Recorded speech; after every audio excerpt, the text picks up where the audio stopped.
Hello everyone, assembly ল্যাঙ্গুয়েজের Bangla video tutorial আপনাদের welcome করছি। আমি মোহাম্মদ মিজানুর রহমান মানু।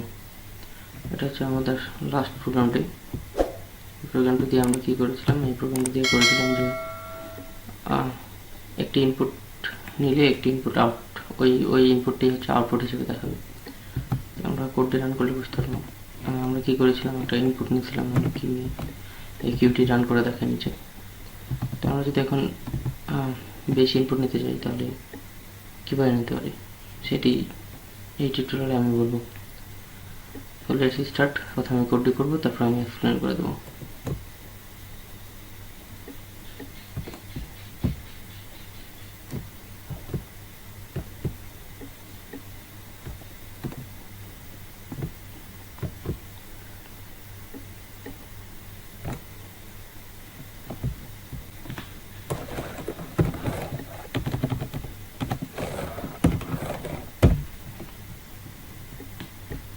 এটি হচ্ছে আমাদের কোড। এখন আমরা কোডে রান করলে বুঝতে পারবো আসলে আমরা কী করেছিলাম। আমরা যদি নিই যে কোনো একটা ইনপুট নিই এ বি সি ডি, তাহলে আমাদের প্রিন্ট করতেছে double A B C D. এখানে একটু মিস্টেক আছে কোডের। স্যার এখানে আমরা একটা লাইন ইন্টারাপ্ট করে নিই।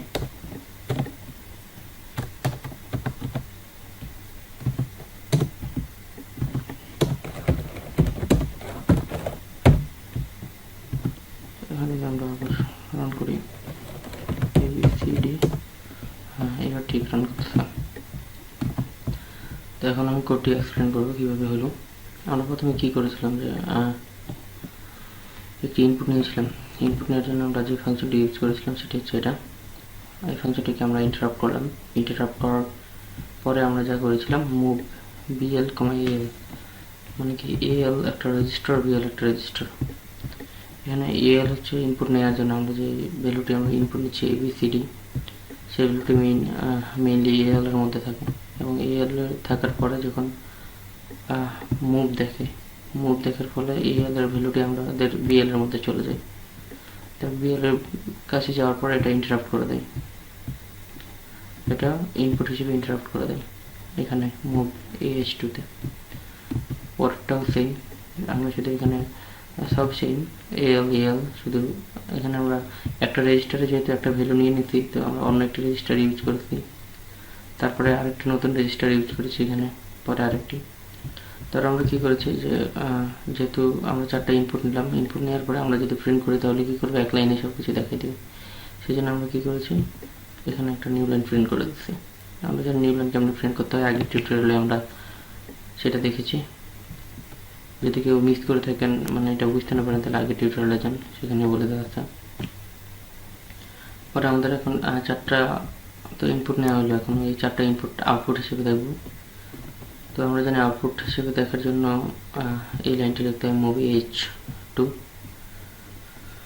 পরে আমরা কি করেছি, বিএল এর উপরে যেই প্রথম হচ্ছে বিএল এর মধ্যে প্রথম ইনপুটটি রেখেছিলাম সেটা এখন আউটপুট দেখাবো। সেজন্য আমরা বিএল এর ভ্যালুটি ডিএল এর মধ্যে চলে আসলো। আসলে ডিএল এর একটা স্পেসিফিকেশন হচ্ছে, আমি আগেই বলেছি যে এটা কোনো ভ্যালু পেলে এটা ডিসপ্লেতে শো করে। তো সেভাবে আমরা বিএল এর ভ্যালুটি ডিএল এতে প্রিন্ট করে দিয়েছি। পরে বিএল এর মতো বিএইচ এবং সিএল এবং সিএইচ চারটা একসাথে প্রিন্ট করে দিয়েছি। তো এটা হচ্ছে আমাদের প্রোগ্রাম ছিল। এই প্রোগ্রামটি রান করলে প্রোগ্রামটি রান করি, সাপোজ MANU, তাহলে হচ্ছে মানু প্রিন্ট করে দেখাই। তো আজকের ভিডিও এই পর্যন্তই। পরবর্তী ভিডিও দেখার জন্য আপনাদের আবারও ওয়েলকাম করছি। ধন্যবাদ।